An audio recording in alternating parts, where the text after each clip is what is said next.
அனைவருக்கும் வணக்கம். நான் உங்கள் ஹரிஷ் நக்கோரன்ஸ். நண்பர்களே, அனைவருக்கும்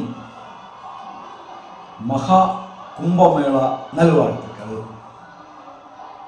மகா கும்பமேளா எல்லோரும் கேள்விப்பட்டிருப்பீர்கள். இந்த உலகமே ஒரு திருவிழா, ஒரு ஆன்மீக நிகழ்ச்சி இந்த மகா கும்பமேளா.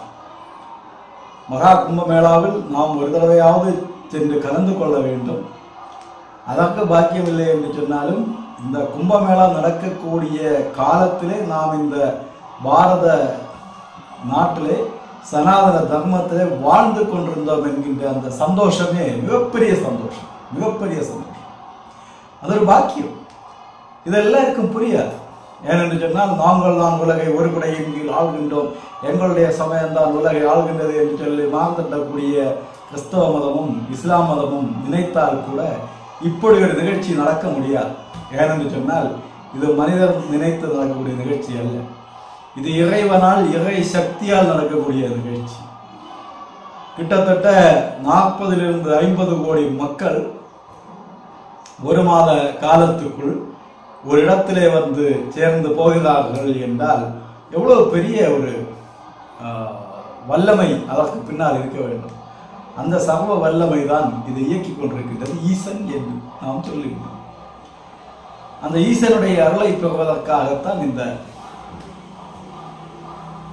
நமக்கு தெரியும், பெண்கள் அதிகமாக கூடிய 25 லட்சம் பெண்கள் சேர்ந்து பொங்கலிட்டு வணங்கக்கூடிய கின்னஸ் ரெக்கார்டும் சனாதன தர்மத்துக்கு தான் இருக்கின்றது. திருவனந்தபுரம் ஆற்றுகால் அம்மன் கோவிலில் நடக்கக்கூடிய அந்த மகளிர்களுடைய சிறப்பு பொங்கல் வழிபாடு தான் அது. அதே போல 144 ஆண்டுகளுக்கு பிறகு இந்த மகா கும்ப மேளா நடக்கின்றது. இந்த 144 ஆண்டுகள் என்று சொல்லும் பொழுது நம்முடைய பிள்ளைகளுக்கு கூட அதில் போய் கலந்து கொள்ள பாக்கியம் கிடைக்குமா என்று சொல்ல முடியாது. அவ்வளவு ஒரு அற்புதமான ஒரு நிகழ்ச்சி நம்முடைய வாழ்நாளில் நடக்கின்றது என்று சொல்லும் பொழுது அது மிகப்பெரிய சந்தோஷமான விஷயம். இதை காணும் பொழுது சிலர் விமர்சிக்கிறார்கள். இந்த நல்ல முகநூலெல்லாம் பார்த்தோம் என்று சொன்னால் நல்ல விமர்சனங்கள் வருகின்றன.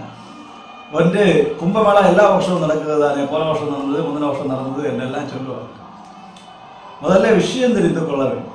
4 இடத்திலே இந்த கும்பமேளா நடக்கும். பாரதத்தில் 4 இடத்துல: உஜ்ஜயினி, நாசிக், இந்த பிரயாக்ராஜ், அலகாபாத், அடுத்து ஹரித்வார்.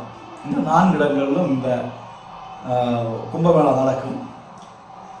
இந்த 4 இடங்களிலும் வருடங்களுக்கு ஒரு முறை, அதாவது 12 என்கின்ற எண்ணுக்கு நம்முடைய சனாதன தர்மத்தில் முக்கியமான இடம் உண்டு. குரு பகவான், வியாழ பகவான் ஒரு ராசி சக்கரத்தில் 12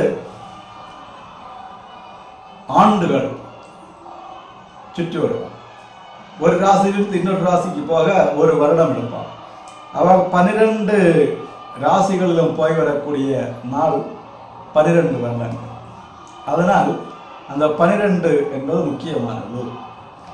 இங்கே ஒவ்வொரு ஆண்டும் ஒவ்வொரு இடங்களில் கும்பமேளா நடத்துவார்கள். அதெல்லாம் வருஷ கும்பமேளாக்கள். 6 வருடங்களுக்கு ஒரு தடவை கும்பமேளா நடக்கும். இந்த 4 இடங்களும் நடக்கும். பிரயாக்ராஜில் நடக்கும், நாசிக்கில் நடக்கும், உஜ்ஜயினியில் நடக்கும், ஹரித்வாரில் நடக்கும். அது வந்து அர்த்த கும்பமேளா, பாதி வருடங்களில் நடக்கக்கூடிய கும்பமேளா. அது வந்து ஒரு கும்பமேளாவுடைய அளவுக்கு விமர்சையாக இருக்காது. அவ்வளவு பெரிய பூஜைகள், அவ்வளவு பெரிய சடங்குகள் இருக்காது. அது ஒரு அடுத்து இந்த 4 இடங்களிலும் 12 ஆண்டுகளுக்கு ஒரு முறை பூர்ண கும்பமேளா நடக்கும். பூர்ண கும்பமேளா என்பது முழுமையானது. அதிலே எல்லா விதமான பூஜைகள், ஆரத்திகள் எல்லாம் செய்து பூர்ண கும்பமேளா நடக்கும். இது இந்த 4 இடங்களிலும் நடக்கும். அதற்கு மேலாக இதற்கு விசேஷமாக அது 12 வருடங்களுக்கு ஒரு முறை நடப்பது. இந்த 12 × 12 144 ஆண்டுகளுக்கு ஒரு முறை நடக்கக்கூடியது மகா கும்பமேளா. இந்த மகா கும்பமேளா என்பது பிரயாக்ராஜில் மட்டும்தான் நடக்கும். அலகாபாத் என்று முன்னே பெயர் இருந்து மறுபடியும் பெயர் திருத்தப்பட்டு பிரயாக்ராஜ் என்று அழைக்கக்கூடிய அந்த இடத்திலே நடக்கும். அந்த பிரயாகையிலே 3 நதிகளும் சங்கமிக்கக்கூடிய இடம். முப்பெரும் நதிகள் கங்கை, யமுனை, சரஸ்வதி நதி. கங்கை நதியும் யமுனை நதியும் பிரத்யட்சமாகவும் சரஸ்வதி நதி அந்தர்வாகினியாகவும் அந்த இடத்திலே கலப்பதாக நம்பிக்கை. அப்படி 3 நதிகளுடைய புனிதம் சேரக்கூடிய இடம் இந்த பிரயாக்ராஜ். அந்த இடத்துல நீராடுவது என்பது மிக அற்புதமான பாக்கியமான ஒரு விஷயம். அது இந்துக்களுடைய ஒரு எப்படி இஸ்லாமியர்கள் ஹஜ்ஜுக்கு போகின்றார்களோ, எப்படி மற்றவர்கள் கிறிஸ்தவர்கள் எருசலேமுக்கு போகின்றார்களோ, அதை விட புனிதம் காசிக்கு போகும். ஒரு இந்து தனது வாழ்நாளில் ஒரு தடவையாவது காசிக்கு போய்விட்டு வர வேண்டும். இது சாஸ்திரத்தில் இருக்கின்றது. என்ன தமிழ்நாட்டில் பிரச்சனை, திராவிடங்கள் எல்லாம் சேர்ந்து இந்த முறைகள் எல்லாம் நகைத்து விட்டார்கள், நம்மை அறிய விடாமல் செய்து விட்டார்கள். அதுதான் பிரச்சனை. காசிக்கு போகும்.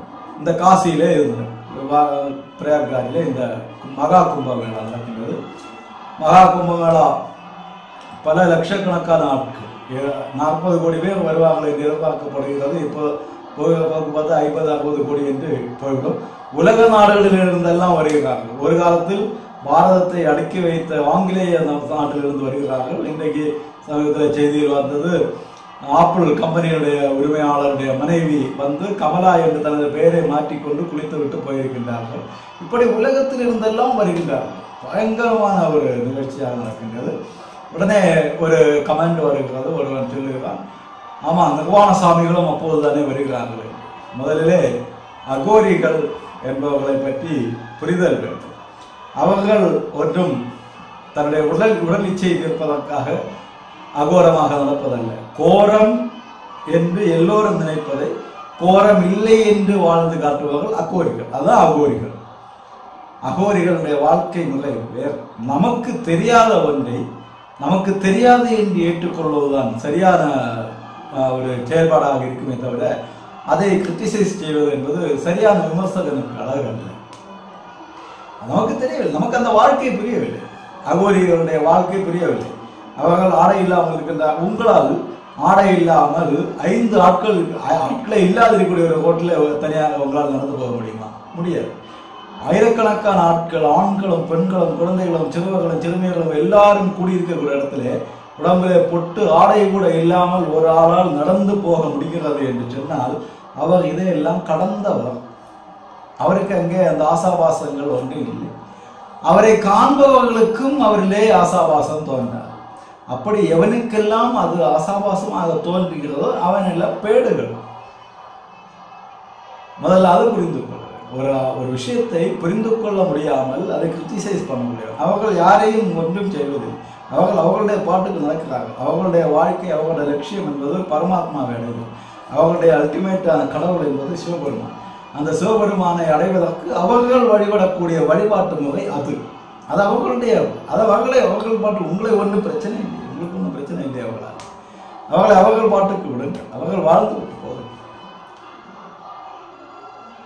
அவர்கள் இதிலே திருடர்கள், ஏமாற்றுவாதிகள் நிறைய இருக்கலாம். அது ஒன்றும் மாற்று கருத்து கிடையாது. எங்கெல்லாம் நல்ல முயற்சிகள் நடக்கின்றனோ அங்கெல்லாம் கெட்ட முயற்சிகளும் நடக்கும். ஏமாற்று பேப்பர்கள் நிறைய பேர் அவர்கள் இருக்கலாம்.